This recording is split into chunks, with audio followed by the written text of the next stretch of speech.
sempre vem essa tentação do Satanás, usando esses três tipos aí de tentações, né?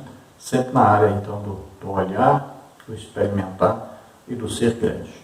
Então, o que é que diz a Bíblia? Eva foi enganada. Adão não. Adão comeu de livre e espontânea vontade, sabendo que estava transgredindo a ordem de Deus. Subtópico 3, a historicidade da queda. A narrativa da queda do ser humano tem de ser acolhida de forma literal, pois o livro de Gênesis não é uma coleção de parábolas mitológicas, mas um relato histórico confiável, como está em 2 Coríntios 11:3, está também em Romanos 15:4. Tratemos com temor e tremor a Bíblia Sagrada, a inspirada, inerrante, infalível e completa palavra de Deus. Então veja bem que aqui não é uma anedota, não é um conto, não é uma parábola, nada inventado por seres humanos. É a palavra de Deus, a legítima, verdadeira, eterna, inerrante, infalível palavra de Deus. Veja bem, está narrando o fato. Então, é uma história do ser humano sobre a face da terra, registrada pela inspiração do Espírito Santo. E veja bem, e quem escreveu foi Moisés. E nós olhamos aí para Moisés e vemos um homem que foi um exemplo de santidade, de separação para Deus, de integridade, de comunhão com Deus. Tópico 3, as consequências da queda de Adão. Devido à sua rebelião contra o Senhor, a raça humana teve de arcar com pesados encargos. A consciência do pecado, a perda da comunhão com Deus, a transmissão do pecado às gerações subsequentes, a enfermidade da terra e, finalmente, a morte física. Subtópico 1, a consciência do pecado. Ao tentar a mulher, a antiga serpente prometeu-lhe a onisciência divina. Mas o que os nossos pais herdaram foi uma consciência pecaminosa geradora de obras mortas. Gênesis 3, de 1 a 6, Tito 1,15, Hebreus 9,14. O pecado leva-nos a perder o brilho do rosto e o vigor físico. Salmos 31,10, Salmos 32,3. Eis porque o homem precisa nascer da água e do Espírito, como está em João 3,5. Então veja que a promessa, de Satanás é sempre de uma coisa que nós nunca poderíamos alcançar por nossas próprias forças. Então ele promete o que ele não vai cumprir. É o perfeito político, sempre prometendo o que não vai poder cumprir. É um mentiroso, é pai da mentira, é um enganador.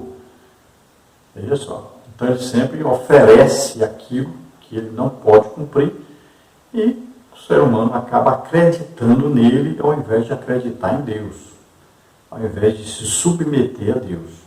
Então, ao invés do homem ter uma consciência divina, ele passa a ter uma consciência pecaminosa, sempre com o pecado acusando dia e noite.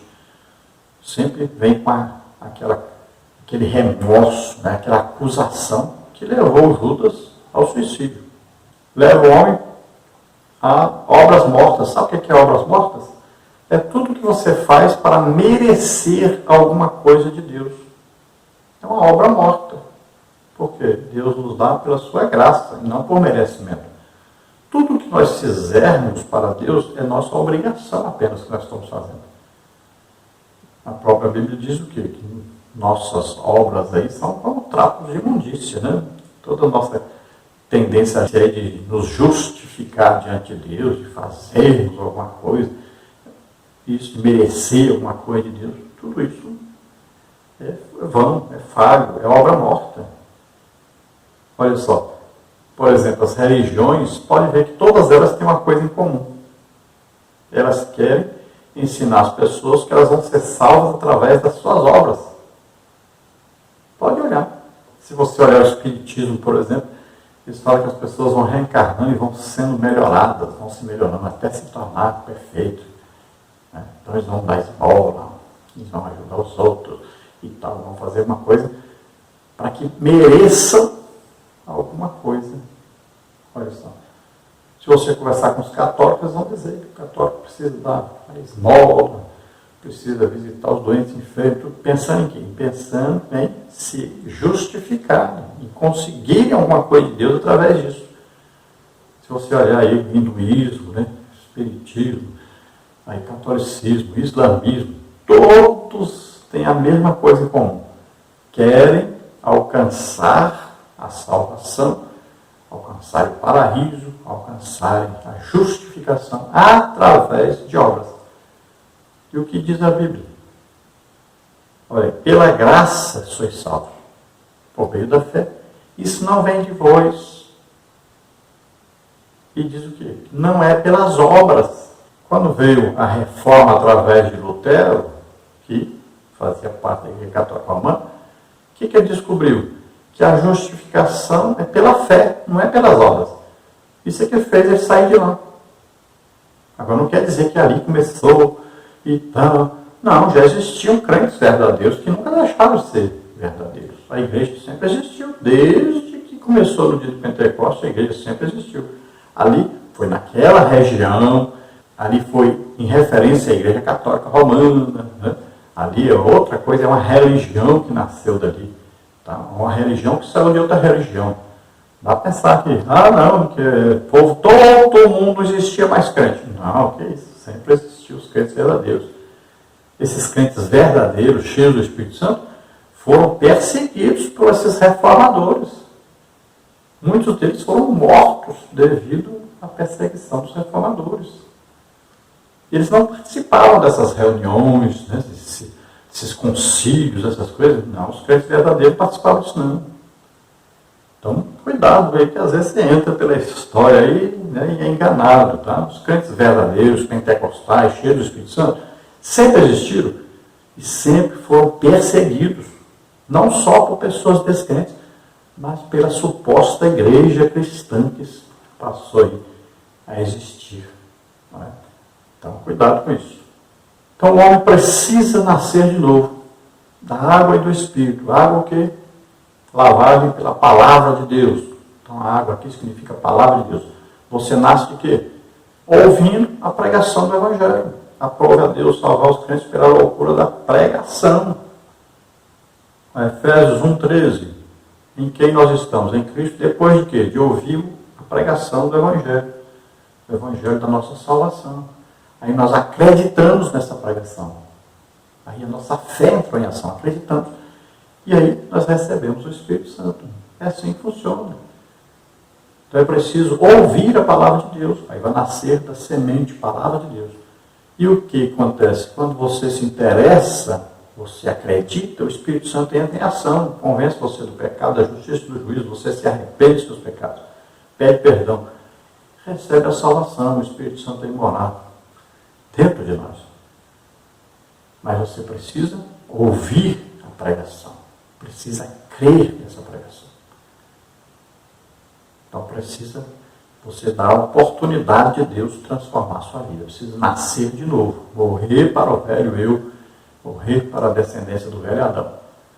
Aí você vai nascer de novo, aí você vai ter comunhão com Deus através do Espírito Santo, o mesmo Espírito Santo que estava em Jesus, em morar em cada um de nós. Subtópico 2 aí, a perda da comunhão com Deus. Em consequência de seu pecado, Adão e Eva foram expulsos da presença de Deus. Gênesis 3, 23 e 24. De agora em diante, não poderiam mais viver no jardim do Éden, onde diariamente conversavam com o Senhor. Gênesis 3, 8. Mas apesar de haverem ofendido a Deus, continuaram a ser alvo do seu imenso, eterno e infinito amor. João 3, 16. Desde a queda do ser humano, para reatar a comunhão com Deus, tende a aproximar-se dele pela fé. Hebreus 11, 6. Nesse retorno, não estamos sós. Jesus Cristo é o nosso medianeiro eficaz. Romanos 5, 1. Ele é o verdadeiro Deus e o verdadeiro homem. 1 Timóteo 2, 5. Então, em consequência do pecado, porque pecaram, foram expulsos, então, do jardim do Éden. Ali, o jardim do Éden era lugar de comunhão do homem com Deus. Então, eles perderam essa comunhão, tanto Adão como Eva. Eva sendo instrumento, né, foi enganada, foi instrumento do pecado. Adão pecou voluntariamente. Então, os dois foram expulsos do jardim do Éden. E a partir daí, então, nós vamos ver que o pecado foi trazendo sempre malefícios a toda a raça humana. Então, Adão, que antes, todo dia, conversava com Deus, tinha intimidade com Deus, perdeu essa intimidade com Deus a partir daí. Agora, Deus abandonou o homem por causa disso? Não, Deus sempre vem ao ser humano oferecendo uma atitude de arrependimento ao homem, oferecendo a ele uma atitude de voltar-se para Deus, de mudar de atitude, de estar em comunhão com Deus. Ele vem sempre oferecendo. E sempre é Deus que toma a iniciativa. Olha, Deus prova o seu amor para conosco em que Cristo Jesus deu a vida por nós, sendo nós ainda pecadores. Veja bem. Ele que vem a nós. Deus enviou o seu Filho. Olha, Deus amou o mundo de tal maneira que deu o seu Filho unigênito, para que todo aquele que nele crê não pereça, mas tenha a vida eterna. Olha só, sempre é Deus que vem oferecendo a reconciliação, vem oferecendo a oportunidade de arrependimento, de se voltar para Ele, de ser salvo. E Ele já fez tudo que tinha que fazer através de Jesus. A nossa salvação foi já feita. Nós só precisamos de acreditar nisso, receber isso. Pronto. Tudo que era preciso fazer para nós sermos perdoados, salvos, Jesus já fez. Só precisamos entrar para essa salvação aceitando isso, crendo nisso. Subtópico 3, a transmissão do pecado à espécie humana. Sendo Adão o pai de toda a raça humana, o seu pecado acabou por alcançar todos os homens. Romanos 3, 23, 5, 12. Aquilo que chamamos de pecado original contaminou universalmente a humanidade. Até mesmo o recém-nascido já traz consigo essa semente. Salmo 51, 5. Embora a criança na fase da inocência não tenha experiência do pecado, a iniquidade adâmica acha-se impregnada em seu interior, prestes a ser despertada. Somente em Cristo podemos vencer tanto o pecado original como o experimental, como está em 1 João 1,7. Muitas crianças são recolhidas por Deus na fase de inocência, apesar da iniquidade dos pais. 1 Reis 14, 13. Entre os que morreram sem a experiência do pecado, acham-se os inocentes assassinados por Herodes. Mateus 2, 16. E aqui nós queremos lembrar também daqueles que Faraó matou, né? As crianças lá, até mesmo antes de nascer e depois que nasceram, várias foram mortas. Os homens, né, que nasciam. Então veja só, crianças e mais crianças mortas, e essas crianças não foram para o inferno. Essas crianças que não têm a idade cognitiva ainda, que não têm conhecimento do pecado ainda, se morrerem, estão salvas, vão para o céu. Jesus falou sobre isso. Veja só. Então não vá pensar que a pessoa, não, nasceu, já está condenada ao lago de fogo e enxofre. Qualquer pessoa que nasceu, porque nasceu com o pecado de Adão, que veio de Adão. Não, não é isso não. Cuidado. Tem uns que têm esse tipo de pensamento. Já tem outros que têm um pensamento de, não, Deus escolheu esses aqui para ir para o inferno, pronto, acabou. E ele escolheu esses aqui para ir para o céu, pronto, acabou. Não perde a salvação esses aqui, e aqueles lá não tem jeito de consertar. Também não existe isso não. Então cuidado com esses extremos. Então quando a Bíblia diz todos pecaram, por quê? A Bíblia está dizendo que todos aqueles que tiveram a oportunidade de pecar, pecaram. Que a semente do pecado está em todos. Não existe ninguém que nasceu na terra que teve a oportunidade de pecar e não pecou. É isso que está dizendo a Bíblia.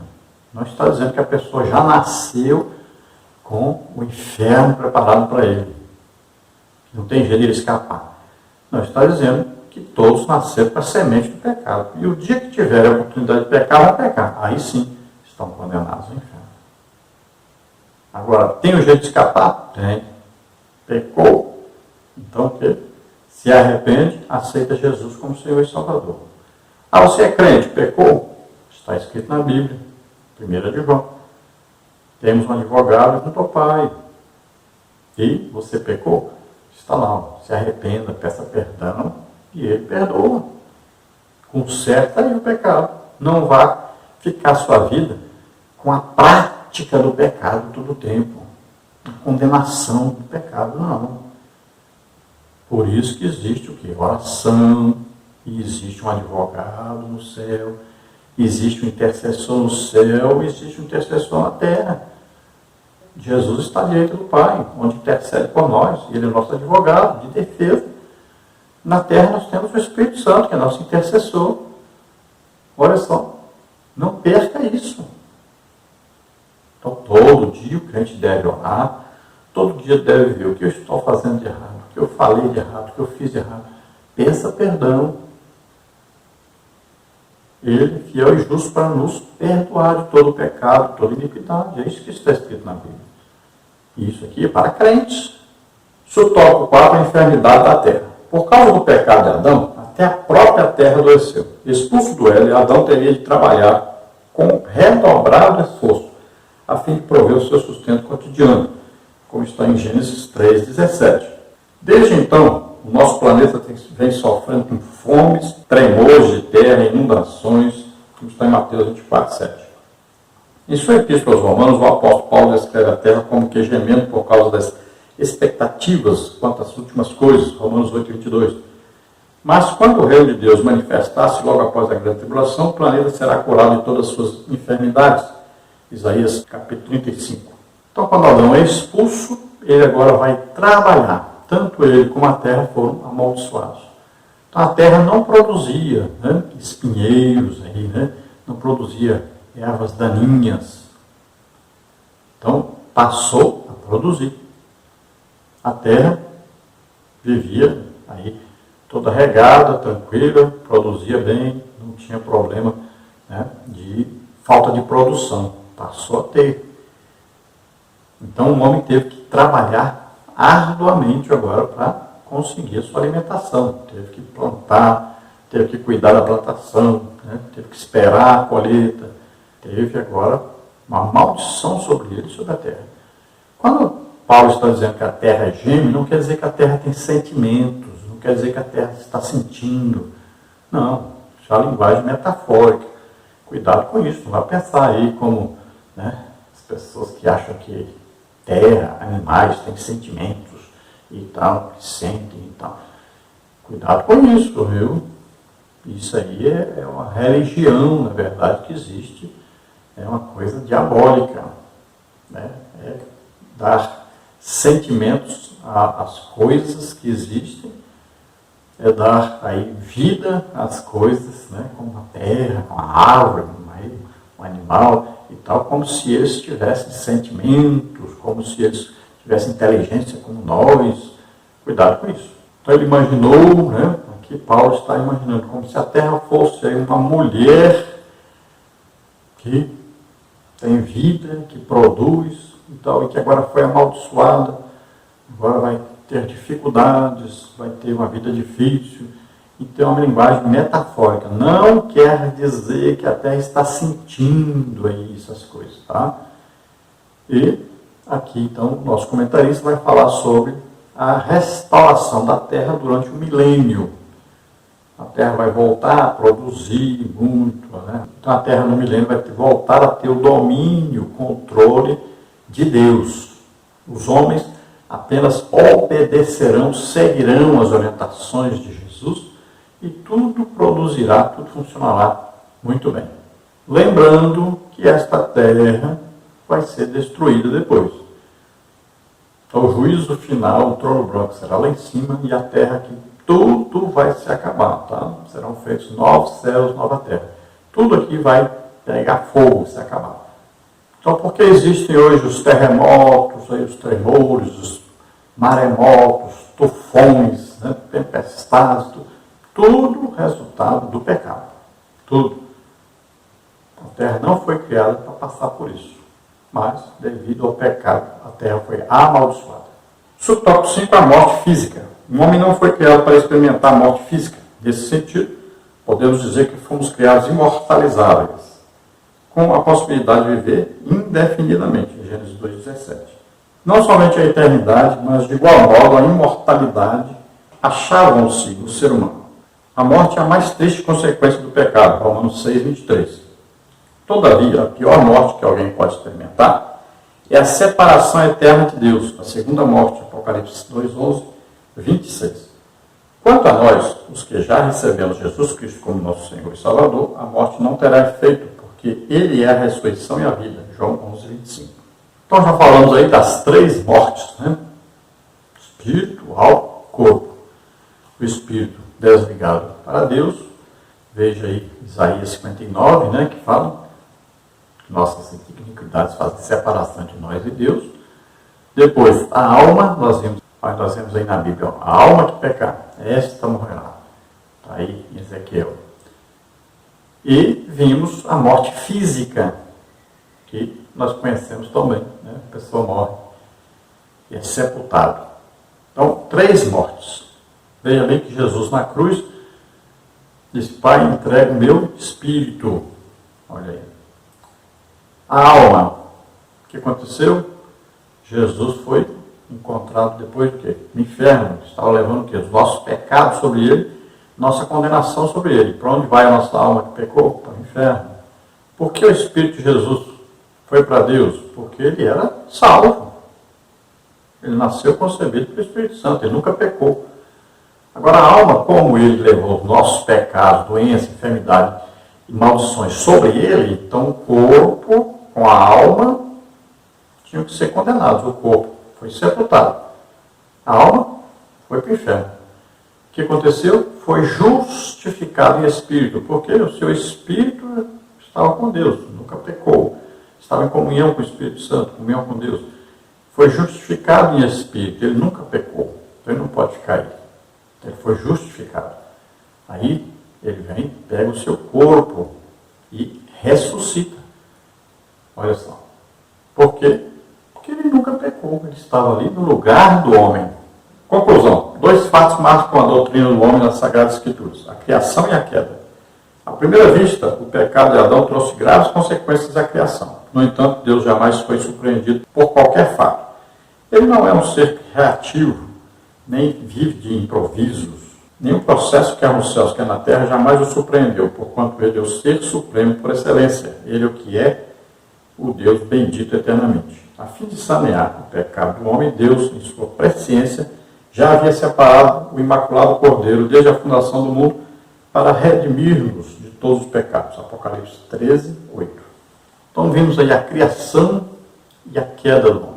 Criado perfeito para viver eternamente com Deus, em comunhão com Deus. Pecou, desobedeceu a Deus, perdeu a comunhão com Deus, foi condenado à morte. Então, mortes aí nós vimos, né? Espírito, alma, corpo.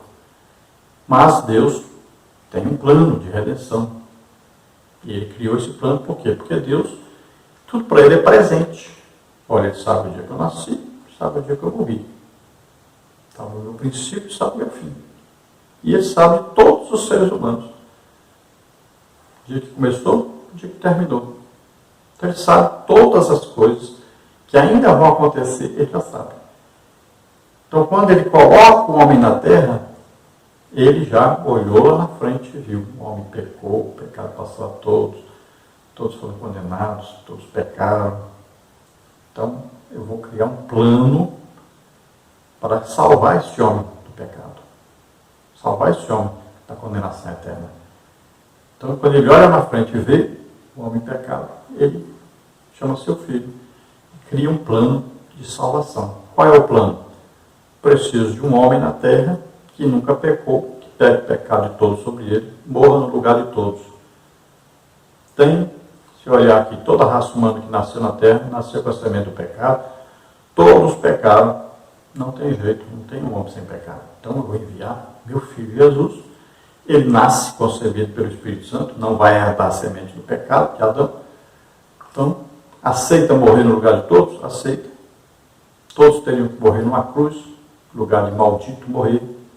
Então Jesus morre em nosso lugar. Mas ele nunca pecou, então ele é justificado. Ele ressuscita, está vivo para sempre. Todos agora, olha só o plano de Deus, todos que se reconhecerem pecadores, se arrependerem, aceitando a Jesus como Senhor e Salvador, acreditarem que Ele morreu por eles na cruz e que Ele ressuscitou, serão salvos, serão restaurados.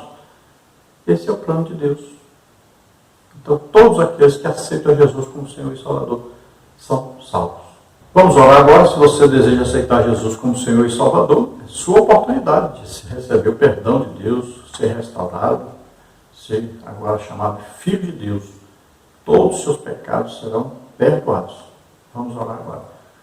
Pai querido, em nome de Jesus, te apresentamos essas vidas que se chegam a Ti agora, arrependidos de seus pecados, tomando a decisão, a livre decisão, por livre e espontânea vontade, de aceitar Jesus como Senhor e Salvador.